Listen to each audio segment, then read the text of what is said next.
Alrighty. So that's a little tune called Sgith, which means the fairies' love song in Gaelic, or something close to that at least. And it's a really nice, simple little tune.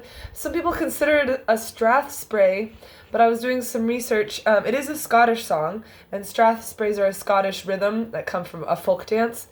But I don't think it's technically a Strathspey. It was a singing song. It wasn't necessarily for dancing, but it was like a working song. So the words are like, "Here I am cutting bracken," and he's basically just talking about how he's working so hard out in the fields and he wishes he was with his loved one.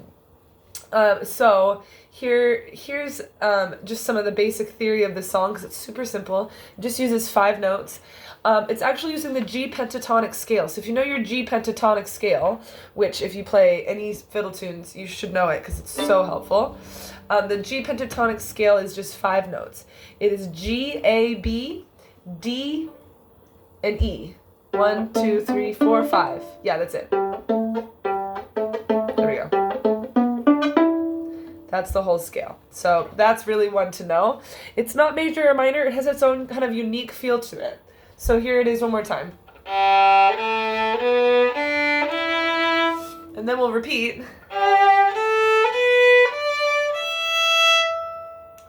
And it's the same letters going up. It's G, A, B, D, E. And then we'll do another G on the top. So there that is one more time. I'll do it again.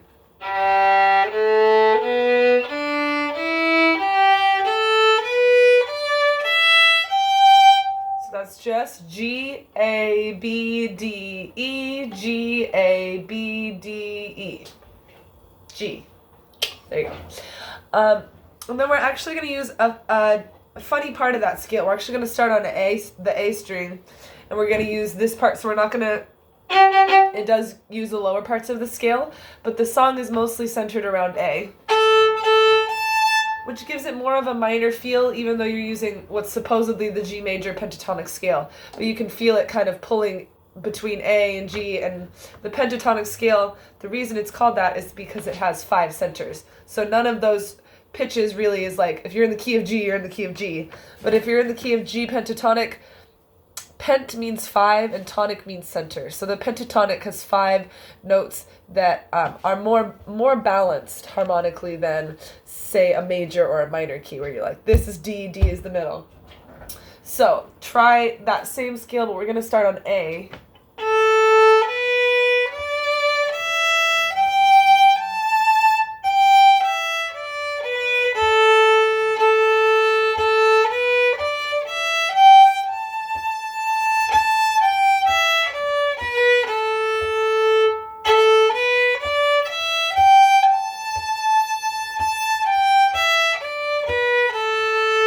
So once that pattern's comfortable, I would recommend doing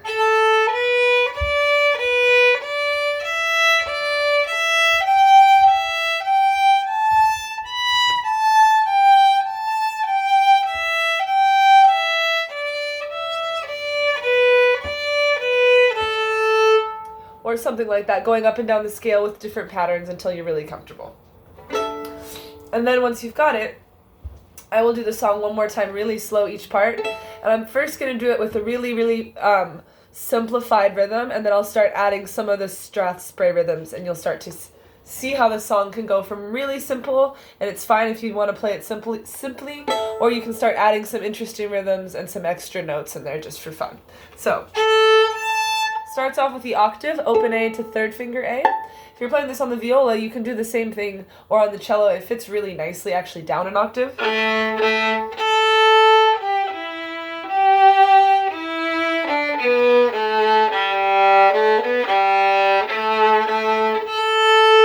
So you can totally follow along with me on the viola or on the cello. You'll just have to drop down an octave because I'm going to teach it on the A and E strings. But you're going to be using the same letter names, so I'll teach it. A, and A is the first note, and we do it in an octave.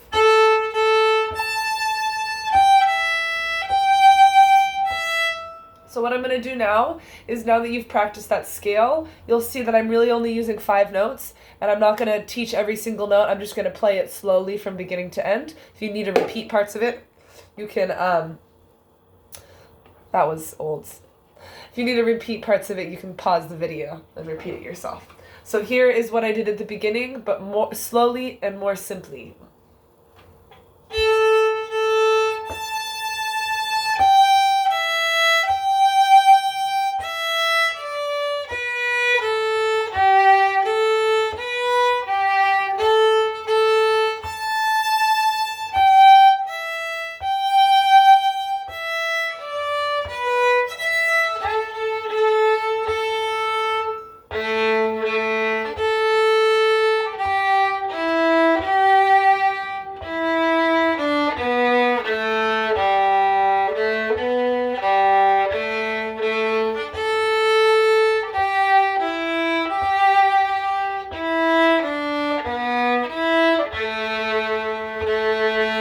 So there, I did it in the lower octave as well. And it actually does fit on the violin in that lower octave because you've got the A there.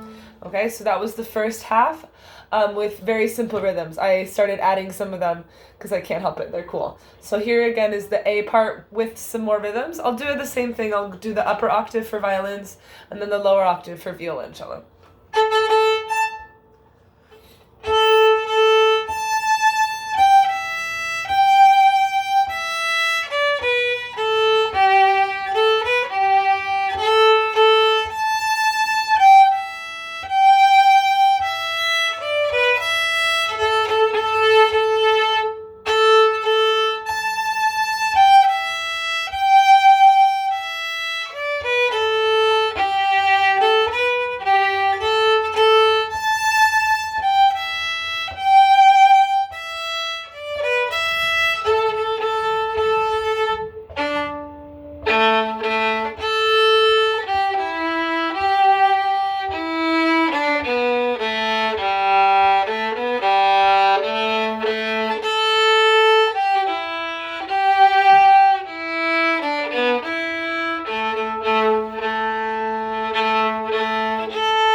So as you can see, you can start adding some fun things to that. And don't worry about the rhythms being the same every time. You can change them. As long as the beat stays steady, the rhythms can change. So here's the second half. It starts on E. I'll do it with really simple rhythms first. Sorry.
So even if you are playing a violin, you can learn both octaves, and then you can try it low and try it high and see which one you like better. Have fun.